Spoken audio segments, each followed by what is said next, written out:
సమయము లేదు, ఇదే సమయము. నిర్విచారునులారా తొందరపడండి, మీ బట్టలు తీసివేసి దిగంబరులై మీ నడుమున గోనె పట్ట కట్టుకొనుండి. ఏంటంటే అర్థము, మీ బట్టలు తీసివేసి దిగంబరులుగా ఉండాలి అంటే మీ శరీర సంబంధమైన ఆ యొక్క మనసును తీసివేసి ఆత్మ సంబంధమైనటువంటి గోనె పట్ట అనుభవం, పశ్చాత్తాపము, దీనత్వము, దానికి సాదృశ్యంగా ఉన్న గోనె పట్టను నువ్వైతే గోనె పట్ట కట్టుకోవడానికి ఇష్టపడవు, కానీ నీకు కలిగిన ఆ గర్వమును, ఆ అతిశయమును, దేవునికి విరోధమైన లక్షణం నీలో ఏదైతే ఉందో నీది తీసి పక్కన పెట్టి నాది అనుకోకుండా, అంటే ఏమీ లేని స్థితిలో దేవుని దగ్గరకు వెళితే, దేవుని దగ్గర ఉన్నటువంటి ఆ యొక్క గోనెపట్ట అనుభవంలోకి నువ్వు వెళ్తే దేవుడు నీ పక్షాన గొప్ప కార్యం చేస్తాడు. హల్లెలూయా.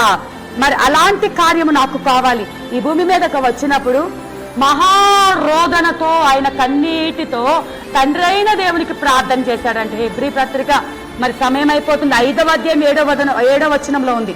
మహారోదనముతో తండ్రి అయిన దేవునికి మొర్రపెట్టాడంట. మరి ఆయనకే అంత రోదన అవసరమైనప్పుడు ఆయనలో ఏమన్నా మచ్చుందా, దాగుందా, ఆయనలో లోపం ఉందా, ఆయనలో ఏమైనా అపవిత్రత ఉందా? ఆయనలో ఏమీ లేని దేవునికే అంత ప్రార్థన, అంత రోదన, అంత కన్నీరు కార్చాల్సి వస్తే నిత్యము లోకంలో పాపంలో సహవాసం చేస్తున్న మనకెంత కన్నీరు కావాలి? మరి నువ్వు కన్నీరు కారుస్తున్నావా? దేవుని సన్నిధిలో కన్నీరు కారుస్తున్నావా? ఆయన సన్నిధిలో కన్నీరు కార్చి నీవు తగ్గించుకొని నీ వస్త్రములు తీసి పక్కన పెట్టి నీది అనుకున్న నీ చదువు, నీ క్వాలిఫికేషన్, నీ అందచందాలు, నీ కులము, నీతో ఉన్న వారు ఏది, దిగంబరిగా దేవుని ఎదుట దిగంబరిగా నీకున్నవన్నీ పక్కన పెట్టి దేవుని యొక్క గోనె పట్టను నువ్వు కట్టుకొని దేవుని సన్నిధిలో ప్రార్థన చేసినట్లయితే దేవుడు నీ ప్రార్థనకు ఆయన జవాబిస్తాడు. సమూయేలు మొదటి గ్రంథంలో ఒక మాట ఉంటుంది, హన్నమ్మ కన్నీరు కారుస్తుంది.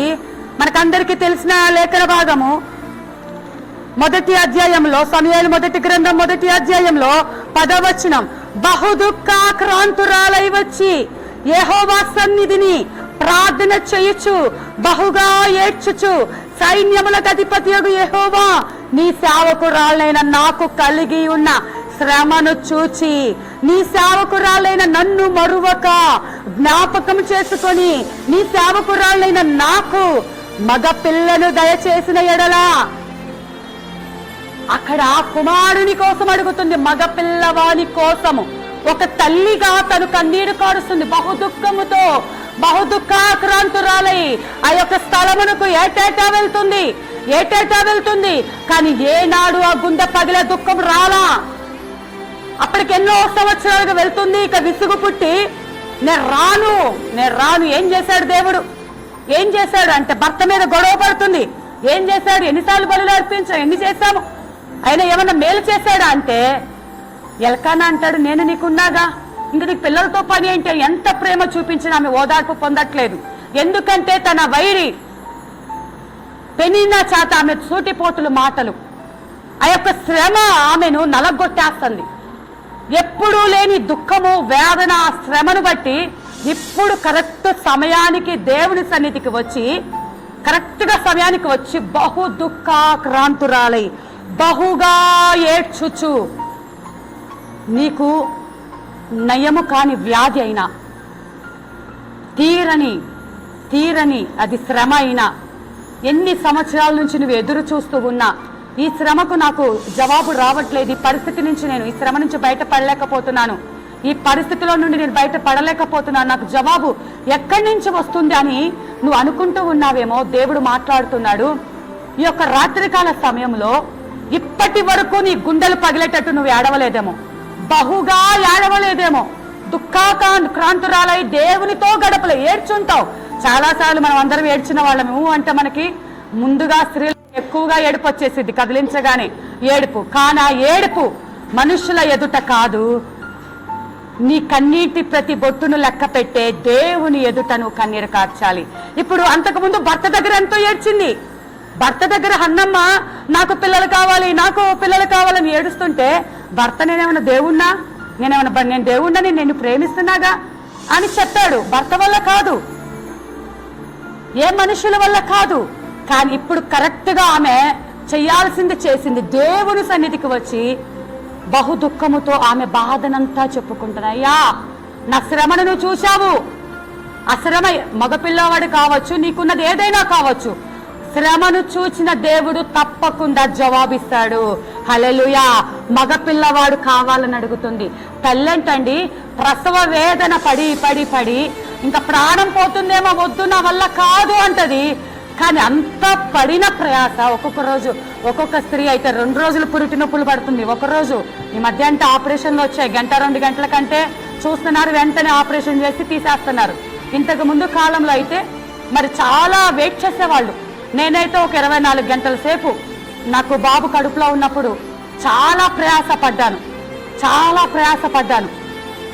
అదేవిధంగా మరి ఒక స్త్రీ ఎంత పురిటి నొప్పులతో ప్రయాసపడినా, కన్నీరు కార్చినా, ఆ బిడ్డను చూడగానే ఆ దుఃఖమంతా ఎగిరిపోతుంది. నిజమే కదండి. ఎందుకంటే నేను ఇంత పోరాటం చేశా కదా, దేవుడు నాకు బహుమానం ఇచ్చాడు, దేవుడు నా శరీరంలో నుంచి ఒక బిడ్డనిచ్చాడు. నా బిడ్డను చూడగానే ఒక పక్క ఆపరేషన్ అయినా కుట్లు కదలలేని స్థితి, ఒకవేళ నార్మల్ డెలివరీ అయినా ఒళ్ళంతా పచ్చిపుండు కదలలేని పరిస్థితి, శరీరం అంతా మాంసపు ముద్దగా. అందుకే దేవుని తర్వాత ఈ లోకంలో మనల్ని ప్రేమించేది తల్లి మాత్రమే. ఎందుకంటే ఆ భయంకరమైన బాధను అనుభవించి నీకు జన్మనిచ్చేది తల్లి. నీ కోసం, నువ్వు భూమి మీదకి రావటం కోసం ఆ తల్లి ఎంత కష్టాన్నైనా ఓర్చుకొని, ఆ తల్లి ఎంత బాధను భరించి నీకు జన్మనిస్తుంది. కానీ నిన్ను చూచిన వెంటనే ఆ తల్లికి సంతోషం. ఇప్పుడు దేవుని దగ్గరకు వచ్చినటువంటి హన్నమ్మ, నాకు మగబిడ్డని అయ్యా నీకే ఇస్తా అంటుంది. అన్న రీతిగానే మగబిడ్డను దేవుడు ఇచ్చి ఉంటున్నాడు.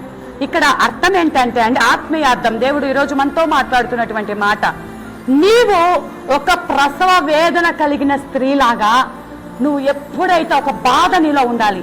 ఇది ప్రసవం ఏంటంటే, అక్కడైతే మగబిడ్డ సమూయేలు, ఇక్కడ నీ ప్రసవం ఏంటంటే రక్షణ పొందని నీ బిడ్డలు కావచ్చు, రక్షణ పొందని నీ భర్త కావచ్చు, రక్షణ పొందని నీ స్నేహితులు కావచ్చు. నీవు గర్భం ధరించాలి, ఆ భారము నువ్వు మొయ్యాలి, ఆ యొక్క బాధ భరించాలి. ఆ యొక్క గర్భం ధరించినప్పుడు నీకు శ్రమ, నొప్పి, నింద, అవమానం, కష్టం. కానీ అది భరిస్తేనే నీ ద్వారా ఒక ఆత్మ రక్షణ పొందుతుంది. హల్లెలూయా. అప్పుడు ఆ రక్షణ పొందిన ఆత్మను చూడగానే నీ హృదయంలో పట్టరానంత సంతోషం కలుగుతుంది. నేను ఒక ఆత్మను రక్షించాను. మా అత్తయ్య గారు భయంకరంగా దూషించి ద్వేషించే వ్యక్తి. మా అత్తయ్య గారు వస్తున్నారంటే ఇప్పటికీ కూడా ఆమె అంటే మా ఏరియాలో భయం. ఎందుకంటే చిన్న వయసులో ఆమెను భర్తను పోగొట్టుకొని ఎవరు కూడా ఆమె దగ్గరకు రాకూడదని ఒక రౌడీలాగా ఎవరితో అంటే వాళ్ళతో మాటలతోనే వణికిపోయేవారంటండి. ఎప్పుడైతే ఆమె దేవుని తెలుసుకుందో, ఎప్పుడైతే ఆమెలో మార్పు వచ్చిందో, ఎంత అంటే అమ్మా చిన్న కోడలు వచ్చాక వెంగమ్మ మారిపోయింది, నేను వచ్చాక మారిపోలా. ఆమె దేవుని తెలుసుకున్నాక ఆమె మారిపోయింది. హల్లెలూయా.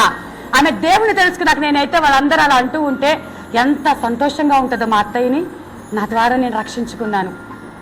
మా అత్తయ్య ద్వారా నేను ఎంతో దేవుని నమ్ముకున్నప్పుడు ఎంతో శ్రమ అనుభవించా.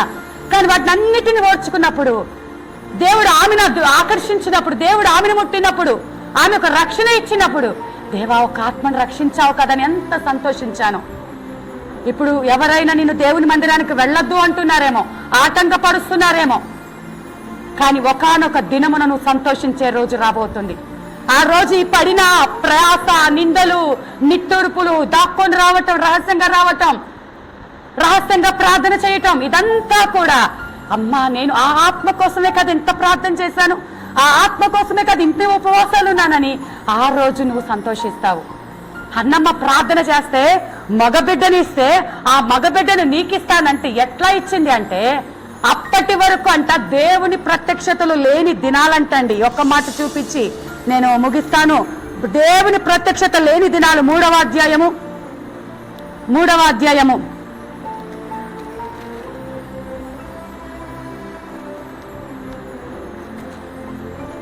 మొదటిగా 7వ వచనం చదువుకున్నాం.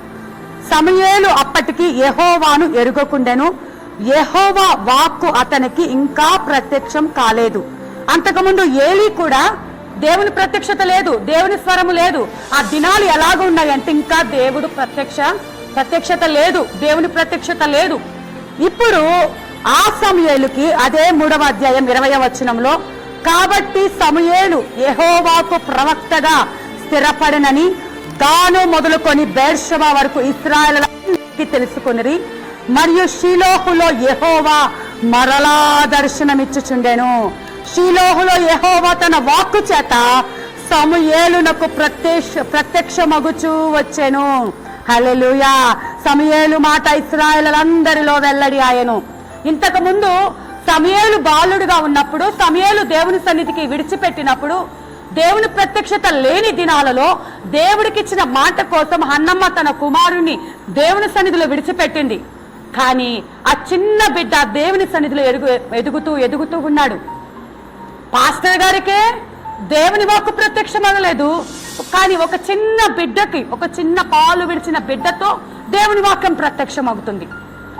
ఎక్కడ వచ్చింది? నీ ఇంటిలో నీ పిల్లలు గొప్ప ప్రయోజకులు అవ్వాలి అంటే, నీ ఇంటిలో నీ బిడ్డలు దీవెనకరంగా ఉండాలి అంటే, నీ కుటుంబం ఆశీర్వదించబడాలి అంటే, నీవు కన్నీటితో చేసిన ప్రార్థన అది వారికి ఆశీర్వాదంగా మార్చబడుతుంది. హల్లెలూయా. నువ్వు దేవుని సన్నిధిలో పెట్టిన మొర్ర అది వారికి ఆశీర్వాదంగా మార్చబడుతుంది. ఇక్కడంతా ప్రతిరోజు నిత్యము దేవుని సన్నిధిలో సమూయేలు గడుపుతూ ఉన్నాడు. ఆ సమూయేలుకు దేవుని వాక్యం ప్రత్యక్షమవుతుంది. దేవుడికి